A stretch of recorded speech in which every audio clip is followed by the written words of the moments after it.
Москва шаарындагы бардык аэропорттордо учактарды кабыл алуудагы учурудагы токтотулуп, ковер планы жарыяланды. Бул тууралуу Авиаторчина телеграм каналы билдирди. Флэнк радар сервисинин маалыматы боюнча Москвадагы Шереметово, Домодедово, Внуково жана Жуковский аэропорттору учактарды кабыл албай, жагы жөнөтпөй дагы жатат. Учактар Нижний Новгород жана Санкт-Петербургдагы альтернативдик аэродромдорго багытталууда. Азырынча аэропорттор бул тууралуу расмий маалымат бере элек, бир гана Внуково аэропорт асмандагы аэропортко көз каранды болбогон себептерден улам жабууга туура келгенин билдирген.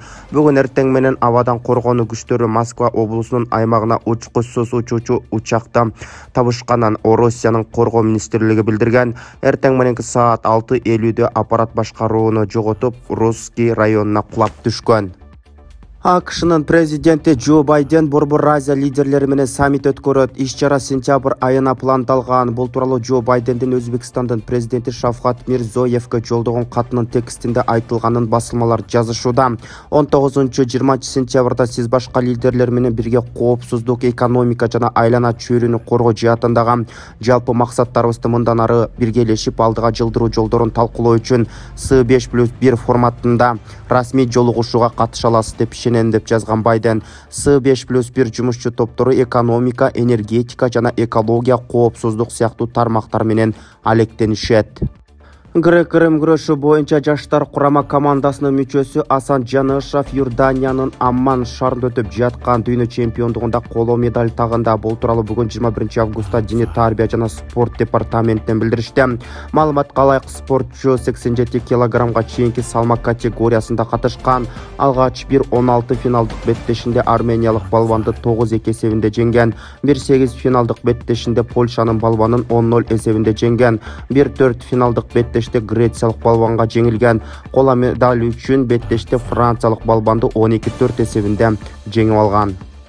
Өлкө башчы Садыр Жапаровдун Венгрияга болгон иш сапары аяктады. Бул тууралуу бүгүн 21 августта президенттик администрациядан кабарлашты. Маалым болгондой, сапардын алкагында Садыр Жапаров Венгриянын премьер-министри Виктор Орбан менен эки тараптуу сүйлөшүүлөрдү жүргүзүп, кыргыз-венгер стратегиялык өнөктөштүгүнүн актуалдуу маселелерин, соода, экономикалык жана маданий-гуманитардык чөйрөлөрдө кызматташууну тереңдетүүнү талкуулашты.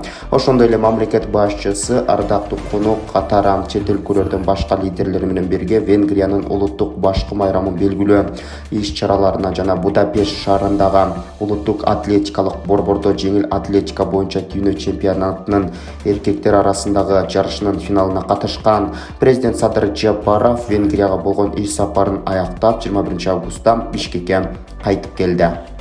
Чүй облусунда суат суунун агымын көзөмөлдөөчү автоматташтырылган аппараттар орнотулду. Бул тууралуу бүгүн 21 августта Айыл чарба министрлигинен билдиришти. Маалым болгондой, 18 августта Чүй облусунда эксперименталдык каналдарга орнотулган сууну эсепке алууну жана суу бөлүштүрүүнүн автоматташтырылган тутумунун иштөөсү орнотулган. Суат суунун агымын көзөмөлдөөчү автоматташтырылган аппараттар ата мекендик өндүрүш болуп саналат. Ошондой эле Кырка районунун суу чарба башчылары жана жооптуу түзүмдөрдүн өкүлдөрү үчүн семинар өткөрүлгөн. Анда суунун ресурстарынын абалы жана башкаруу маселелери талкууланып, сууну өлчөөчү жана бөлүштүрүүчү аппараттар боюнча кеңири маалымат ала алышты деп айтылат. Мындан тышкары семинарда суу ресурстарынын мониторинг уюштуруу концепциясынын жана алдын алуу жыйынтыктары боюнча талкуу болду. Бүгүн 21 августка карата чет элдик валюталардын курсу менен тааныштырабыз. Бишкектеги коммерциялык банктарда доллар, рубль жана евронун курсу төмөндөгүдөй болууда. 1 доллар 87 сом 50 тыйындан сатып алынса, 88 сом 32 тыйынга чейин сатылууда. Рубльды сатып алуу 91 тыйындан болсо, сатуу 97 тыйынга чейин барууда. 1 еврону сатып алуу 95 сом 10 тыйындан болсо, 96 сом 60 тыйынга чейин сатылууда.